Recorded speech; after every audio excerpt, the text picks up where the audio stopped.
마태복음 21장 33절에서 46절 말씀입니다.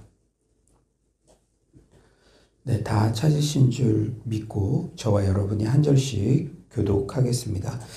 다른 한 비유를 들으라. 한 집 주인이 포도원을 만들어 산울타리로 두르고 거기에 즙 짜는 틀을 만들고 망대를 짓고 농부들에게 새로 주고 타국에 갔더니 열매 거둘 때가 가까움에 그 열매를 받으려고 자기 종들을 농부들에게 보내니 농부들이 종들을 잡아 하나는 심히 때리고 하나는 죽이고 하나는 돌로 쳤거늘 다시 다른 종들을 처음보다 많이 보내니 그들에게도 그렇게 하였는지라.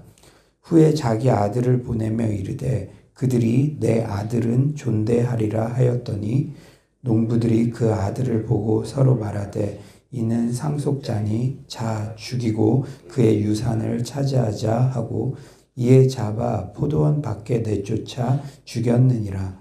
그러면 포도원 주인이 올 때에 그 농부들을 어떻게 하겠느냐? 그들이 말하되 그 악한 자들을 진멸하고 포도원은 제때에 열매를 바칠 만한 다른 농부들에게 새로 줄지니이다. 예수께서 이르시되 너희가 성경에 건축자들이 버린 돌이 모퉁이의 머릿돌이 되었나니 이것은 주로 말미암아 된 것이요 우리 눈에 기이하도다 함을 읽어본 일이 없느냐. 그러므로 내가 너희에게 이르노니 하나님의 나라를 너희는 빼앗기고 그 나라의 열매 맺는 백성이 받으리라. 이 돌 위에 떨어지는 자는 깨지겠고 이 돌이 사람 위에 떨어지면 그를 가루로 만들어 흩으리라 하시니 대제사장들과 바리새인들이 예수의 비유를 듣고 자기들을 가리켜 말씀하심인 줄 알고 잡고자 하나 무리를 무서워하니 이는 그들이 예수를 선지자로 알미였더라. 아멘. 오늘도 이 새벽에 나오신 여러분들 하나님의 큰 은혜 받으시는 시간 되시기를 소망합니다. 유대 종교 지도자들과 권위에 대한 논쟁을 마치신 예수님은 한 가지 비유를 들어서 대제사장들과 바리새인들의 악행을 비판하십니다.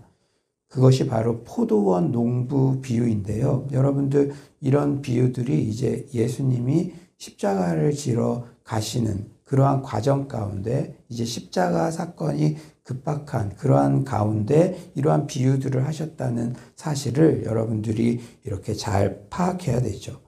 이 짧은 이야기 속에 하나님이 어떤 분이신지 그리고 인간은 어떤 존재인지 예수님은 어떤 일을 행하셨는지 그리고 우리는 어떻게 살아야 하는지 그 모든 핵심들이 요약적으로 정리되어 있습니다.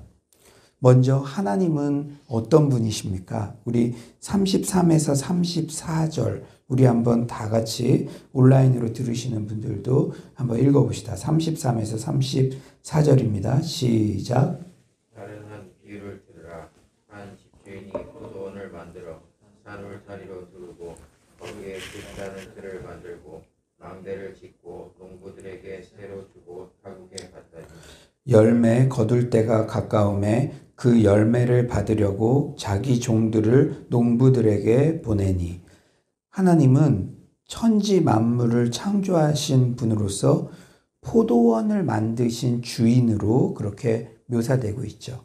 우리가 이사야서에서도 배웠듯이 하나님을 이사야서에서도 포도원을 만드신 분, 가꾸시는 분 이렇게 묘사되어 있습니다. 마가복음에는 소출 얼마를 받으려고 라는 표현이 있는데 얼마는 정말 말도 안 되게 적은 금액, 거의 공짜에 가까운 금액을 말해요. 그러니까 여러분들이 어느 프랜차이즈 이런 데 아르바이트를 하는데 월 매출이 2천만 원이다. 그런데 너는 그냥 알바생이고 주인이 따로 있다는 것을 이렇게 인식하기 위해서 월 10만 원만 나한테 이렇게 내. 이 정도로요. 2천만 원 버는데 10만 원 내는 거 정말 그거는 정말 말도 안 되게 작은 금액. 그저 내가 주인이고 너는 알바생이다. 그거를 이렇게 표시하는 그러한 금액밖에 안 되는 것이죠. 지금 주인이 농부들에게도 그런 소작료를 요구한 것이죠. 정말 좋은 주님께서요. 여러분, 이렇듯 하나님은 모든 인류에게 모든 것을 공급하시는 좋으신 분이십니다. 천지창조 순서만 보아도 하나님이 얼마나 좋으신 분인가를 우리가 잘 알 수가 있죠. 하나님은 인간이 먹고 살 수 있는 에덴 동산의 모든 환경을 미리 조성해 주시고 마지막 날 인간을 창조하셨어요. 그런데 인간은 어떤 존재들입니까? 한마디로 죄 덩어리, 반역을 일삼는 존재입니다. 35절에는 이렇게 말씀하세요. 농부들이 종들을 잡아 하나는 심히 때리고 하나는 죽이고 하나는 돌로 쳤거늘. 그 소출 얼마를 받으러 보낸 주인의 종들을 심히 때리고 죽이기까지 했습니다. 끊임없이 주인의 자리, 하나님의 자리에 있으려는 인간의 반역과 교만의 모습이죠. 우리는 인간관계 속에서도 참 배은망덕한 사람이다. 그렇게까지 기회를 줬는데 어떻게 그럴 수가 있느냐. 이런 이야기를 하곤 하는데 이 인간들이 원래 그런 존재라는 것이죠. 여러분 이해하기 쉽게 제가 2천만 원 매출 나오는데 그 10만 원 그거 너 알바생이니까 그거는 내야 돼. 이렇게 얘기했는데도 그거 안 내고 그리고 또 이렇게 본사에서 직원들을 보냈는데도 안 내기는커녕 죽여버렸다는 것이죠. 이게 인간의 모습이라는 거예요. 마치 여러분 천지창조 우리 창세기에서 다른 모든 열매로도 충분히 살 수 있는데도 금단의 열매인 선악과까지 건드려 하나님의 자리에 있으려는 최초의 인간 아담과 하와의 모습을 보는 듯합니다. 이 선악과는 소출 얼마 같은 그런 역할이었죠. 다른 걸로도 다 충분히 살 수 있는데 너 저거 보면서 그래 나는 피조물이지. 창조주 하나님이 계시지. 그거 이렇게 늘 그거는 넘어서는 안 돼. 그 외에는 다른 거 다 누릴 수 있어. 그런데도 인간은 그 하나님의 자리를 넘보는 존재라는 거예요. 주인은 포기하지 않고 또 다시 종들을 보냈지만 악한 농부들은 돌이키지를 않습니다. 우리 36절 다 같이 한번 읽어볼까요? 36절입니다. 시작. 다시 다른 농부를 처음보다 많이 보내니 그들에게도 그렇게 하였느니라. 예, 그들에게도 그렇게 했다. 다시 이제 처음보다 많은 종들 돌이킬 기회를 줬죠. 종들은 이스라엘 역사 속에서 하나님께서 끊임없이 회개의 기회를 주시기 위해 보내주셨던 선지자들을 의미합니다. 이사야 바이블 컬리지를 통해 들었지만 이스라엘 백성들은 그렇게도 많이 사랑의 메시지, 회개의 메시지, 돌이키는 기회를 주었어도 선지자들의 경고에 귀 기울이지 않고 반역하고 그들의 메시지를 죽여버리는 그러한 악행을 저질렀죠. 이제 백약이 무효한 상황에서 어떤 방법도 다른 이 종들을 보내도 이렇게 죽여버리는 그 농부들에게 이제 최후의 방법을 쓰죠. 이 포도원 주인은 무엇입니까? 급기야 아들까지 보내게 됩니다. 37에서 39절은 이렇게 말씀하시죠. 후에 자기 아들을 보내며 이르되 그들이 내 아들은 존대하리라 하였더니 농부들이 그 아들을 보고 서로 말하되 이는 상속자니 자 죽이고 그의 유산을 차지하자 하고 이에 잡아 포도원 밖에 내쫓아 죽였느니라. 악한 농부들은 심지어 이제 그 주인의 아들까지 죽여버립니다. 여러분 이 아들이 상징하는 분이 누구일까요? 바로 말씀을 하고 계시는 예수님 자신을 이렇게 보여주시는 것이죠. 우리의 죄를 대속하신 예수 그리스도. 그러니까 예수님께서 이제 십자가를 지러 가시는 그러한 과정 가운데 이제 하나님이 어떤 분인지, 인간은 어떤 존재들인지 그리고 자신은 그 죄 많은 인간들을 위해서 어떤 일을 했는지, 어떤 일을 이제 할 건지, 그러한 것들을 잘 못 알아들으니까 이런 비유를 통해서 알기 쉽게 이렇게 말씀해 주고 계신 것이죠. 그렇다면 예수님께서는 이 죄 덩어리인 인간을 위해서 어떤 일을 행하셨습니까? 우리 42절 온라인으로 들으시는 분들도 한번 다 같이 읽어봅시다. 42절입니다. 시작. 예수께서 이르시되 너희가 성경에 건축자들이 버린 돌이 모퉁이의 머릿돌이 되었나니 이것은 주로 말미암아 된 것이요 우리 눈에 기이하도다 함을 읽어본 일이 없느냐. 예수님께서는 인간들의 반역 때문에 짓밟힌 장미꽃처럼 건축자들의 버린 돌처럼 그렇게 십자가에 황망하게 돌아가셨습니다. 하지만 쓸모없이 여겨져 버려진 돌이 건축물에서 가장 중요한 모퉁이의 머릿돌이 되셨어요. 이것은 완전한 반전, 완전한 역전. 그러니까 쓸모없이 버려졌던 그 존재가 가장 중요한 존재가 됐다는 것이잖아요. 이것은 무엇을 상징합니까? 십자가 죽음 이후 3일 만에 부활하심으로 완전한 반전의 역사를 쓰신 것을 의미하죠. 43에서 44절입니다. 그러므로 내가 너희에게 이르노니 하나님의 나라를 너희는 빼앗기고 그 나라에 열매 맺는 백성이 받으리라. 이 돌 위에 떨어지는 자는 깨지겠고 이 돌이 사람 위에 떨어지면 그를 가루로 만들어 흩으리라 하시니 하나님의 나라를 너희는 빼앗길 것이다. 이제는 머릿돌 대신 예수 그리스도의 권능을 믿는 사람들에 의해 하나님 나라의 영적 질서가 재편된다는 그러한 말씀입니다.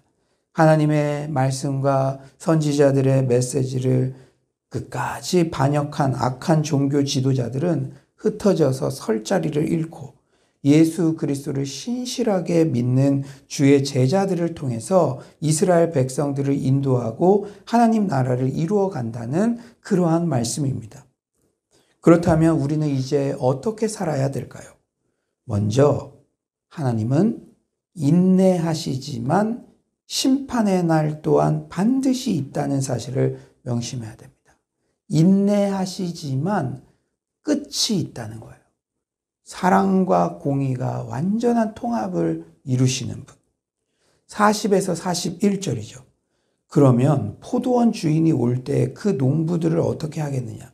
그들이 말하되 그 악한 자들을 진멸하고 포도원은 제때의 열매를 바칠 만한 다른 농부들에게 새로 줄지니이다.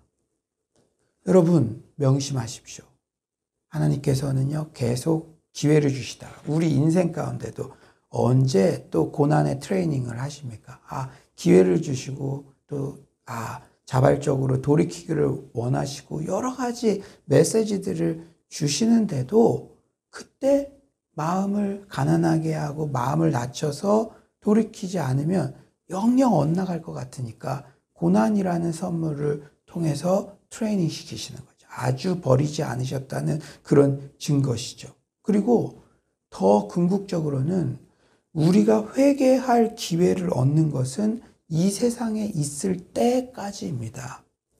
그런데요, 우리는 언제 죽을지, 누가 먼저 죽을지 아무도 모릅니다. 오늘도 청년들이 있는데요, 우리가 먼저 왔다고 먼저 가는 게 아니고 우리가 이 문 밖을 나갔는데 오늘도 이 문 밖을 정말 부모님께 이렇게 인사했다가 다시 못 돌아오는 그러한 자녀도 있잖아요. 오늘도 교통사고나. 그러니까 우리가 언제 죽을지 아무도 모르는 거예요. 그러므로 주님께서 깨달음을 주실 때, 회개할 기회를 주실 때 즉각 돌이켜야 합니다.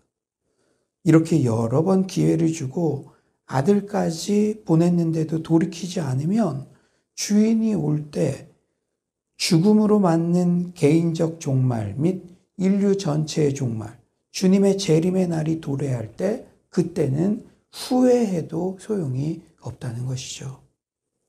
어떤 청년들은 이 땅에서 즐길 것 다 즐기다가 죽기 전에 회개하고 천국 가야겠다. 지금은 일단 즐겨야겠다. 이렇게 생각하는 사람도 있습니다. 하지만 구약의 많은 선지서를 보면 알 수 있듯이 우리가 너무 멀리 가버리면요. 그때도 돌이킬 마음이 있을지 그 누구도 모른다는 거예요. 여러분도 그런 거 경험하지 않습니까? 처음에는 예배를 빠지고 뭘 이렇게 하는 게 진짜로 마음에 막 양심도 쿵쾅쿵쾅쿵쾅 거리고 막 이렇게 되는데 이제 그것이 한 번, 두 번, 10번 이렇게 되다 보면 이제 성경에 양심에 화인 맞은 자라고 그렇게 표현을 하죠. 우리가 과연 지금 즐기다가 죽기 전에 회개하고 천국 가야겠다 이런 생각을 하는데 그때도 회개할 마음이 있을지 그건 누구도 모르는 거예요. 그러므로 우리는 깨달음이 올 때 즉시 돌이켜야만 될 줄 믿습니다. 또한 때를 얻든지 못 얻든지 예수님의 십자가 대속의 은혜를 전해야 합니다. 매주일 새가족 심화과정 소그룹 모임을 할 때마다 정말 큰 은혜가 있어요. 특히 각 과의 대표적 본문을 가지고 하나님은 어떤 분이신지, 인간은 어떤 존재인지, 나는 어떻게 살아야 할지를 진솔하게 나누는데요. 여러분들도 가스펠 프로젝트 통해서 그런 시간들을 다 가졌잖아요. 그 시간이 얼마나 은혜가 되는지 모릅니다. 그리고 놀라운 것은 늘 적용을 할 때 이 세 가족들이 자발적으로 다른 사람에게도 이 좋은 복음을 전하고 싶다고 고백하는 거예요. 누구와 나눌 것인가? 오늘 본문을 묵상하면서 놀랐던 것은 예수님께서 비유로 설명하신 오늘 본문 내용도 우리가 늘 묵상하는 하나님 신화, 하나님이 어떤 분이신지, 인간은 어떤 존재인지, 그렇다면 우리는 어떻게 살아야 하는지를 집약적으로 설명해주고 계시다는 것이죠. 또 다른 이 세 가족도 제가 이렇게 놀란 게 이 오이코스 모임에 그냥 친구와 함께 그 본문을 가지고 한 10주 이상을 하나님 신나로 묵상하는데 그 가운데 하나님을 발견하고 저희가 삼겹줄 리더 모임 때 배웠던 그 내용들이 그대로 그 청년에게 적용되고 있더라고요. 말씀을 통해서 순종하는 그러한 제자들을 통해서 하나님의 살아계심을 삶 속에 경험하는 것이죠. 누가 이렇게 막 가르치고 그런 게 아니라 말씀 자체를 이렇게 묵상하는 중에 하나님께서 실제 살아계시다는 그것을 경험하고 있다는 것이죠. 사랑하는 여러분, 우리가 성경 어느 본문을 펼치더라도 하나님은 어떤 분이시고 인간은 어떤 존재고 예수님이 어떤 일을 하셨는지 발견하면 결과 복음을 전할 수밖에 없는 줄 믿습니다. 그 마음이 생기는 것이 지극히 정상적이고 자연스러운 것이죠. 다른 사람 볼 것 없이 저만 보더라도 이렇게 반역을 일삼던 나였는데 우리가 사람에게도 하나님께도 참 반역을 많이 하잖아요. 이렇게 그때 순종하면 좋은데 해볼 때까지 해보는 게 인간의 그러한 모습입니다. 인간의 모습이에요. 그런데 그때라도 돌이키면 정말 가능성이 있는 거예요. 그래, 지금 기도할 때다. 그때라도 기도하고 돌이키면 가능성이 있는데 인간은 지금 기도할 때인데 지금 저 가정 그리고 내 개인적으로 기도할 때인데 오히려 엇나가기도 하고 그런 게 우리의 모습이에요. 저도 참 지금까지 돌아보니까 그런 모습들이 있더라고요. 이렇게 반역을 일삼던 나였는데 끝까지 기회 주셔서 독생자 아들의 목숨까지 주셔서 나에게 참 평안과 기쁨을 선물해 주신 이 하나님의 은혜를 알게 되니까 그 사랑을 때를 얻든지 못 얻든지 전하고 싶은 열정으로 이렇게 충만해지는 줄 믿습니다. 최근 주일날마다 삼겹줄 리더들 중심으로 인근 지역 80여 명의 취약계층 전도 대상자들에게 과일을 담아서 사랑을 전하고 있습니다. 근데 놀라운 것은 예배 오시는 그 얼굴 자체가 다르다는 거예요. 기대감을 가지시고 기쁨을 가지시고 그 일을 할 때 얼굴이 천사같이 빛나고 가장 행복하고 영적 회복이 일어났다는 것을 우리 온라인 기도 모임을 통해서 고백하신다는 거죠. 우리가 어느 집에 귤을 걸고 왔습니다. 이 사진들을 보는 것만으로도 은혜가 되고 그 발걸음들이 참 이렇게 보여지는 것 같아요. 그 구석구석 산동네 같은데 그 몸은 힘들지만 그런 일들, 복음을 간접적으로 직접적으로 전하는 일에 동참함으로써 그러한 회복들이 일어난다는 것이죠. 사랑하는 여러분, 때를 얻든지 못 얻든지 복음을 전하는 것은 이처럼 우리에게 의무를 넘어 기쁨으로 행할 수 있는 크리스천만의 특권인 줄 믿습니다. 아무쪼록 오늘 이 새벽에도 주님께서 깨닫게 해주신 부분이 있다면 돌이키면 살리라. 지금이라도 즉각 돌이키고 나에게 구원의 은혜 베풀어 주신 십자가 사랑 깨닫고 우리 주변의 영혼들에게 어떻게든 복음을 전하기에 힘쓰는 서울로의 모든 성도님들 되시기를 간절히 축원합니다.